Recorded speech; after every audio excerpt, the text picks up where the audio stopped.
Hello, welcome back to my channel, Phyllis. In this video we are going to make vegetable stir fry. Kindly subscribe if you've not and hit on the notification bell. You need your onions.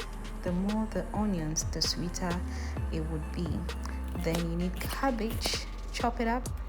Now get your tomato, remove the seeds, cut it or slice it into sizes that you can munch on.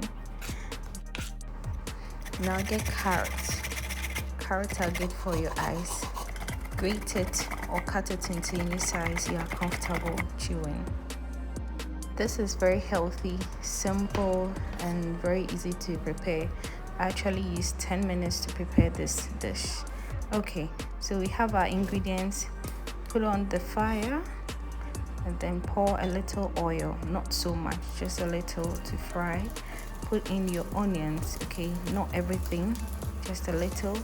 Start frying, stir it, add your cabbage as well, and it should be on high heat, okay.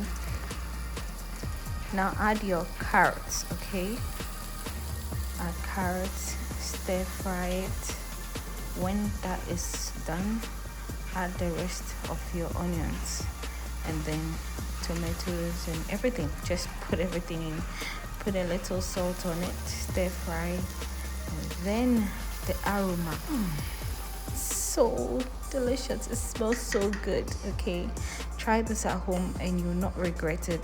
It is so delicious. Everyone will enjoy it, including the children, your husband, your wife, in fact everybody. This is what you get for a breakfast in a 5-star hotel, all right? And you can eat this as lunch or dinner. Okay, kindly subscribe to my channel, hit on the notification bell, and comment below. Bye.